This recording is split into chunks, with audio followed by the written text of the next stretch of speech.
Bonjour, bienvenue sur cette vidéo.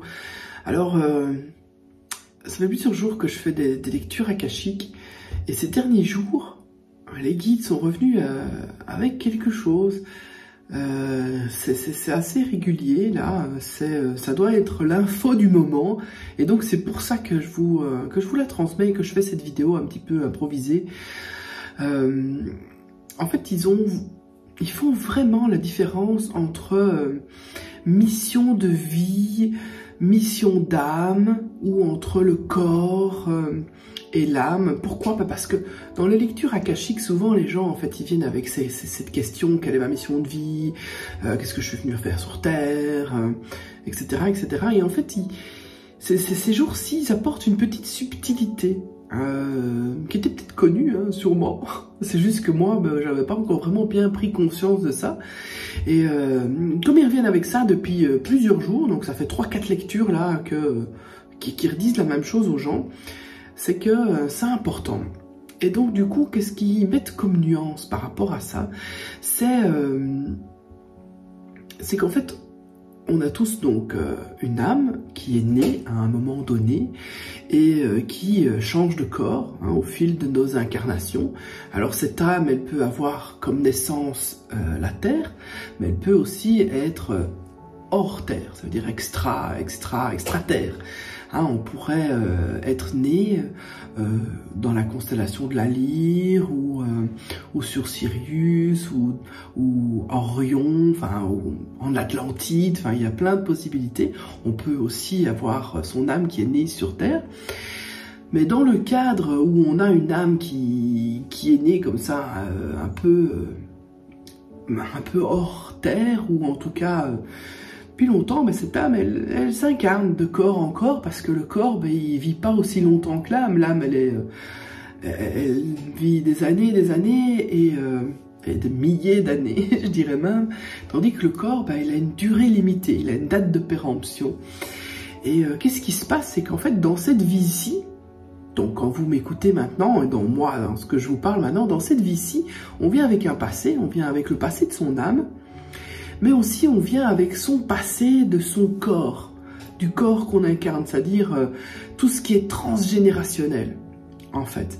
Et donc les guides, ces jours-ci, ils appuient sur le fait qu'il y a vraiment une grosse différence entre ce qu'on est venu faire en s'incarnant sur Terre, maintenant, à cette époque, à ce moment-ci, maintenant, et ce qu'on a à faire pour aider la génération d'humains d'où on vient génétiquement, et ceux qui vont nous suivre par nos enfants, etc.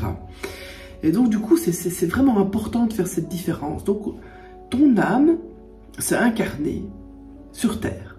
Maintenant, elle aurait pu s'incarner ailleurs, mais non, elle s'est incarnée maintenant sur Terre parce qu'elle a quelque chose à faire.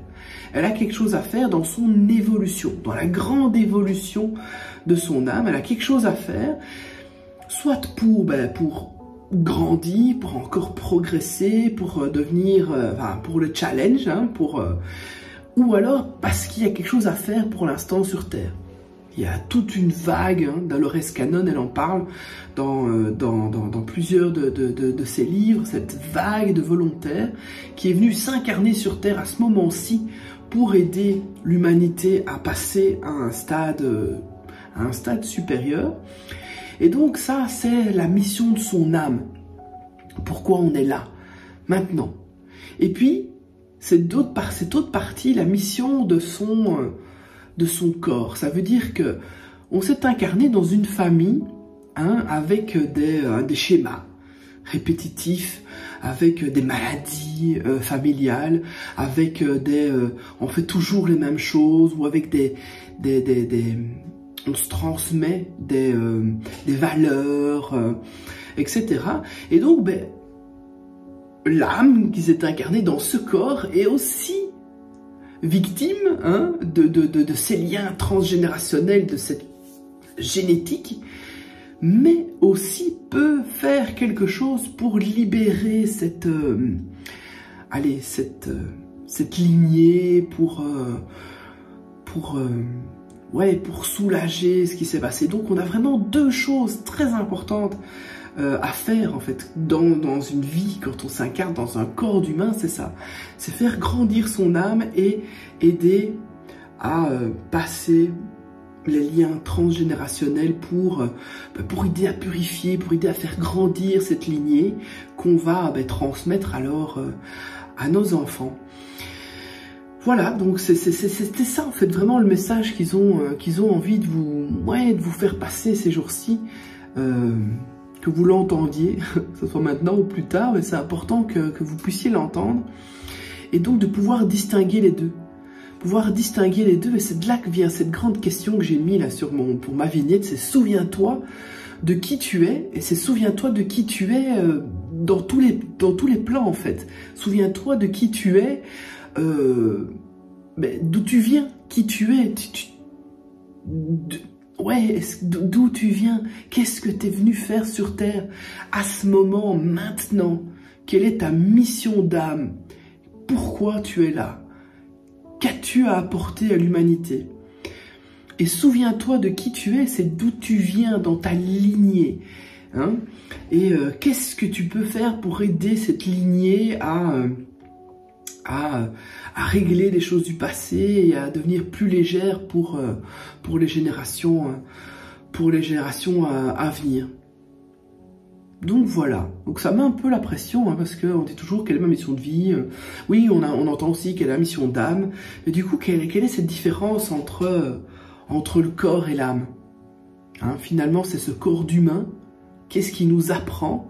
Qu'est-ce qu'on est venu apprendre en s'incarnant dans un corps d'humain, hein, on est venu traverser des émotions.